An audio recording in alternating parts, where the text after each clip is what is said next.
बिस्मिल्लाहिर्रहमानिर्रहीम। अस्सलामु अलैकुम। मैं हूं खुर्रम शहज़ाद और आप तमाम दोस्तों को वेलकम करता हूं अपने YouTube channel online computer tutor में, और उम्मीद करता हूं कि आप तमाम दोस्त खैरियत से होंगे। आज हम क्विक बुक में एस्टीमेट बनाना सीखेंगे। एस्टीमेट होता क्या है पहले वो समझ लेते हैं। देखें, जब कोई कस्टमर हमारे से परचेजिंग करता है तो वो पहले हमारे से जो भी उसने परचेज़ करना है उसकी कोटेशन या एस्टीमेट हमारे से मांगता है। यानी कि हम सेल से पहले अपने कस्टमर को एक एस्टीमेट या कोटेशन देते हैं। उसको जो जो आइटम रिक्वायर्ड होता है वो हम उससे पूछते हैं।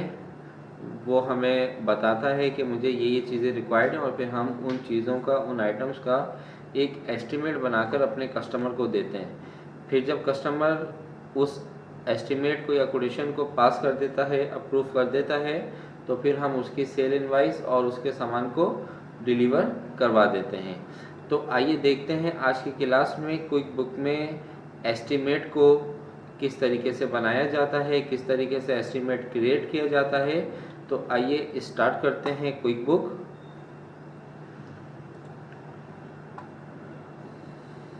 देखें, क्विक बुक में ये आपके पास कस्टमर सेंटर है। हम सबसे पहले कस्टमर को एस्टीमेट देते हैं। एस्टीमेट बनाने के बाद इनवाइस बनाई जाती है उसकी, और इनवाइस बनाने के बाद उससे पेमेंट रिसीव की जाती है। अच्छा, सबसे पहले हमें बनाना है एस्टीमेट, तो हम जाएंगे एस्टीमेट पर। एस्टीमेट पर जाने के बाद सबसे पहले आपके पास आ रहा है कस्टमर जॉब। ये हमारे पास सबसे पहले कस्टमर जॉब है। यहाँ से हम अपने कस्टमर को सिलेक्ट करेंगे। यहाँ से हम किसी भी एक कस्टमर को सिलेक्ट कर लेंगे, जैसे इंफ्रा को कर लेते हैं। इसके बाद यहाँ पर आपकी एस्टीमेट की डेट आ रही होगी, और यहाँ पर आप एस्टीमेट नंबर इंटर करेंगे। अगर मैं यहाँ पर 1001 कर देता हूँ तो ये नेक्स्ट जो एस्टीमेट बनाएगा वो 1002 सीरियल नंबर जनरेट करेगा ऑटोमेटिक।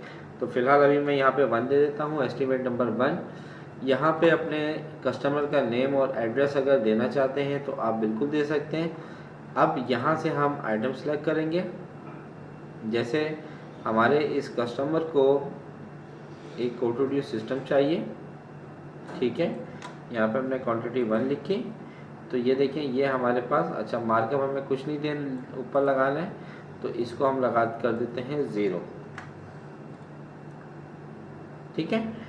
और इनकम टैक्स की एंट्री मैं बाद में बताऊंगा आपको किस तरीके से इनकम टैक्स ऐड किया जाता है।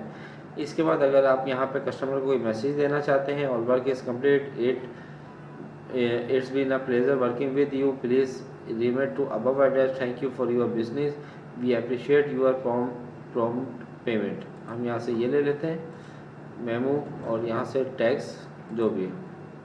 इसके बाद अगर हम यहाँ पे ये देखें, यहीं पे रहते हुए इस एस्टीमेट को आप ईमेल करना चाहते हैं तो आप यहाँ से ईमेल भी कर सकते हैं, और अगर आप इसको प्रिंट करना चाहते हैं तो प्रिंट भी कर सकते हैं, और अगर प्रीव्यू देखना चाहें तो प्रीव्यू पे क्लिक करेंगे।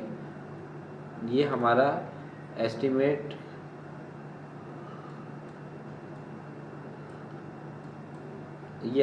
का प्रिंट आपके सामने है। प्रिंट प्रीव्यू, यहाँ से प्रिंट दे देंगे तो ये आपके पास इसका प्रिंट आ जाएगा। तो हम जो है, अच्छा एक और चीज़, अगर आप यहाँ से इसके टेम्पलेट चेंज करना चाहते हैं, जैसे अभी फ़िलहाल कस्टम एस्टीमेट आ रहा है, तो यहाँ पे बाज़ वर्जन में और भी बहुत से ऑप्शंस होते हैं, और आप वहाँ से सिलेक्ट करेंगे तो आपका थीम चेंज हो जाएगा। इसके बाद यहाँ पे मार्क एज इनएक्टिव का ऑप्शन है। अगर हम इस कस्टमर को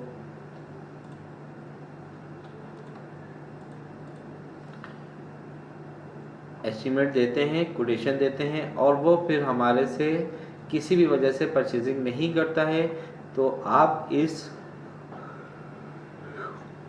एस्टीमेट को मार्क एज इनएक्टिव कर देंगे या इसको डिलीट कर देंगे, ठीक है, अगर वो कस्टमर हमारे से डील नहीं करता है। तो बात हो रही थी, हमने एस्टीमेट क्रिएट करना है। यहाँ से हमने आइटम सेलेक्ट किया, क्वांटिटी दी, ये टोटल अमाउंट हो गई आ गई, और हमने इसको कर दिया सेव एंड क्लोज। तो ये आपके पास एस्टीमेट बन चुका है। आप देखना चाहते हैं यहाँ पर जाएं और यहाँ से प्रीवियस पे जाइए, तो ये देखें ये आपके पास एक एस्टीमेट बन चुका है। तो उम्मीद करता हूँ आज की ये वीडियो आपको अच्छी लगी होगी।